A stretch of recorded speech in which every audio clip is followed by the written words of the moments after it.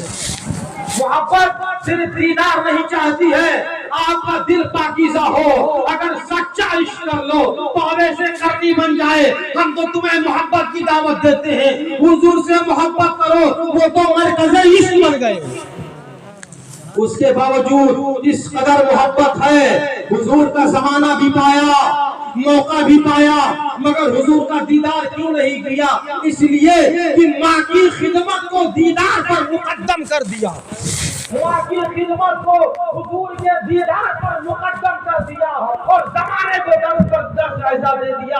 ارے سنو، اویس جیسا عاشق پوری دنیا میں تمہیں ڈھونڈنے سے نہ ملے گا، مگر یہ اویس قرنی کا درس ہے کہ ماں کی خدمت کی بات آ جائے تو دیدار کو مؤخر کر دو، ماں کی خدمت کو مقدم رکھو۔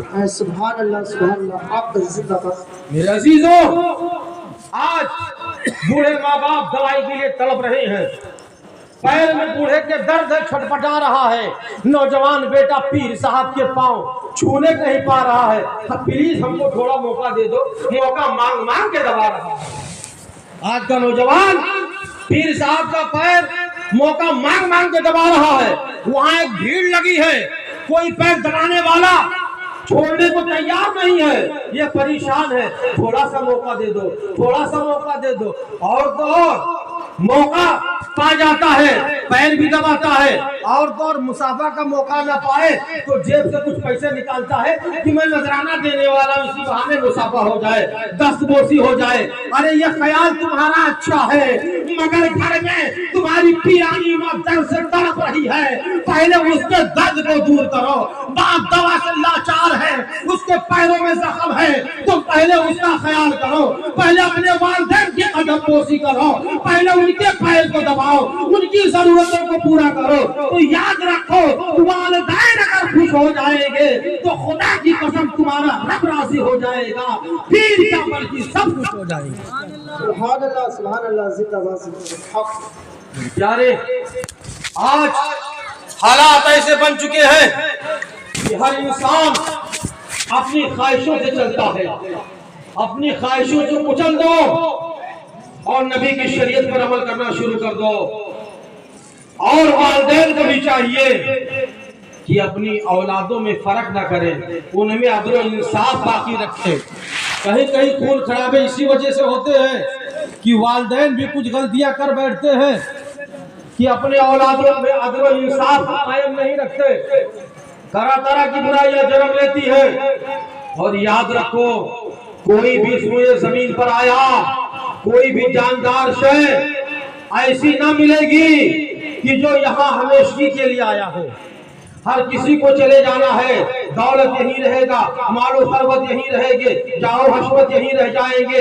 اگر رہے گا کچھ تو تمہارے ساتھ تمہارا اعمال رہے گا۔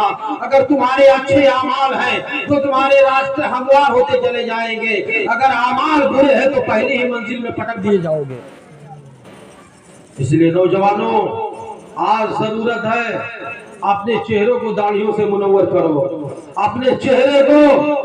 ابھی آپ خود سوچو، کچھ باتیں تلخ تو ہوتی ہیں، آپ غور تو کرو، خدا نے آپ کو مرد بنایا، آپ کو عورت بننے کا جنون چڑھ گیا۔ خدا نے آپ کو مرد بنایا، آپ کو عورت بننے کا جنون چڑھ گیا۔ بے ریش بے داڑھی تو یہ عورتوں کی صفت رب نے بنا دی۔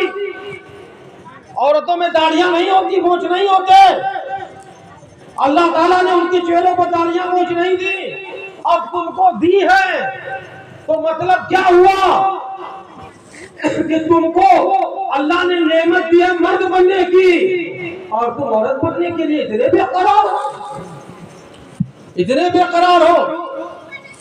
کوئی ہفتوں میں بنتا ہے، کوئی 15 دن پہ بنتا ہے۔ میرے پیارے، خدا نے تمہارے چہرے پر اگر داڑھی دی ہے تو اسے چھلانے کے لیے نہیں، تم اپنا چہرہ مڑوا کے عورتوں کی مشابہت کرنے کے لیے نہیں، بلکہ تمہیں داڑھی دی ہے، داڑھی کو چہرے پہ سجا لو تاکہ دیکھنے والا کہے یہ آنے والا اسلام کا شہزادہ ہے۔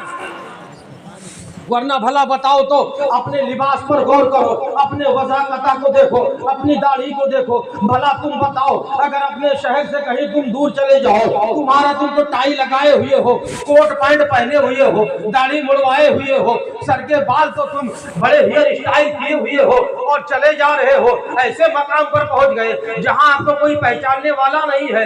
اتفاق سے اگر آپ کو موت آ گئی، کوئی پہچاننے والا نہیں ہے، تو پھر معاملہ کیا ہوگا کہ پھر تمہیں لوگ دفن نہیں کریں گے، وہاں جس کی تعداد زیادہ رہے گی وہ اٹھا لیں گے، بولے کہ چہرے پہ داڑھی نہیں ہے، یہ کیسا مسلمان ہے، جسم کا لباس دیکھ، ہیئر اسٹائل دیکھ، یہ تو ہمارے گروپ کا لگ رہا ہے، پتہ چلے گا کہ تمہیں پہلے ہی جلا دیا جائے گا۔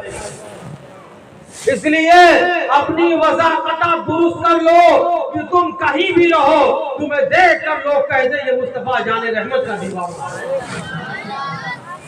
یہ بات سچی ہے کہ نہیں؟ تو بتاؤ کتنے ایسے لوگ ہیں جو مسجدوں کو آباد کریں گے اور اپنے چہرے پر داڑھی سجائیں گے؟ ہاتھ اٹھا کے بتاؤ کتنے لوگ ہیں؟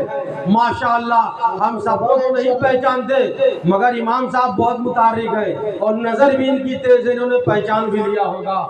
آج شب برات کی رات میں آپ نے وعدہ کیا ہے، اس وعدے کو نبھانا، چہرے کو داڑھی سے سجانا۔ ایک بات اور آخری بتاؤں، وقت بڑی تیزی کے ساتھ گزر رہا ہے۔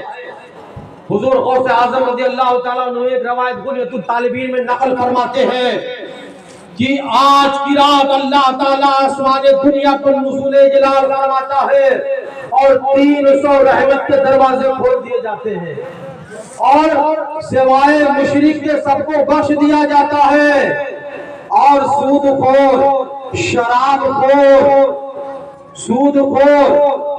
خور اور جادوگر جب تک توبہ نہ کر لے، یعنی آج کی رات میں سب سے بخشش ہو جاتی ہے، سب کو رب تعالیٰ تمام مومنوں کو بخش دیتا ہے، مگر شراب پینے والے کی بخشش نہیں ہوتی ہے، سود کھانے والے کی بخشش نہیں ہوتی ہے، جادوگر کی بخشش نہیں ہوتی ہے، مشرک کی بخشش نہیں ہوتی ہے۔ کیوں نہیں ہوتی ہے؟ اس لیے کہ چونکہ ایسے لوگ ہی نہیں ہیں کہ جن کی بخشش ہو جائے، مگر یاد رکھو اگر آج کی رات یہ بھی توبہ کر لے، اگر آج کی رات یہ بھی توبہ کر لے، یعنی شراب پینے والا توبہ کر لے، آج سے میں شراب نہیں پیوں گا، نشہ کرنے والا توبہ کر لے، آج سے میں نشہ نہیں کروں گا، تو اس کی بھی مغفرت ہو جائے گی۔ سود خور اگر آج سے توبہ کر لے، میں سود خوری نہیں کروں گا، اس کی بھی رب تعالیٰ مغفرت فرما دے گا۔ آج کی رات وہ رات ہے کہ اگر جادوگر توبہ کر لے، آج سے میں جادوگری نہیں کروں گا، اللہ اس کی بھی مغفرت فرما دے گا۔ مشرک بھی اگر آج ایمان لے آئے تو آج کی رات اللہ تعالیٰ اس کی بھی مغفرت فرما دے گا۔ سبحان اللہ، سبحان اللہ، زندہ باد۔ تو میرے پیارے، آج جن لوگوں نے سچے دل سے توبہ کیا ہے، کتنے لوگوں نے توبہ کیا ہے کہ ہم داڑھی پر رسول کی سنت سجائیں گے، ہم شراب کے قریب نہیں جائیں گے، نشہ کے قریب نہیں جائیں گے، سود خوری جوا سے دور رہیں گے، برائیوں سے دور رہیں گے۔ اگر یہ آپ کا وعدہ ہے تو میں رب سے دعا کرتا ہوں، اے میرے پروردگار، انہوں نے سچے دل سے توبہ کیا ہے، آج کی رات میں ان کی مغفرت فرما دے۔ نعرہ تکبیر، نعرہ رسالت، نعرہ رسالت۔ جشن اویس قرنی حضرت علامہ مفتی ابراہیم صاحب قبلہ، علماء اہل سنت، نعرہ تکبیر۔ اور نشہ خوروں کو بھی میرا پیغام ہے کہ جو لوگ نشہ کرتے ہیں وہ مجھے نہ بتائیں، سچے دل سے توبہ کر لے۔ اگر آج وہ توبہ کر لیں گے اور دوبارہ نشہ خوری نہ کرنے کا عہد کر لیں گے، اللہ ان کی بھی مغفرت فرما دے گا۔ ایک واقعہ بتا دوں، آپ کے ایمان میں تازگی آ جائے تو توبہ ایسے لوگ ضرور کر لینا، اور جنہیں آپ جانتے پہچانتے ہیں ان سے بھی توبہ کروا لینا۔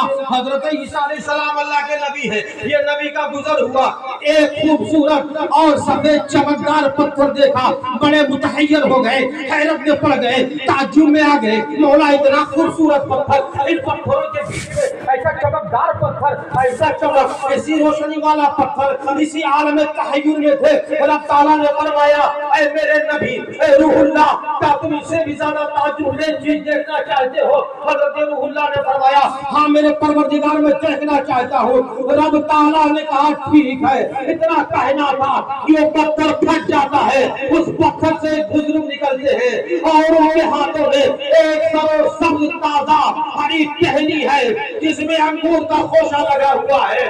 حضرت عیسیٰ علیہ السلام نے پوچھا یہ کیا ہے؟ کہا میں اس پتھر میں 400 سال سے عبادت کر رہا ہوں، 400 سال سے اس پتھر میں عبادت کر رہا ہوں، میرا پروردگار اس پتھر کے اندر میرے کھانے کا انتظام فرما رہا ہے۔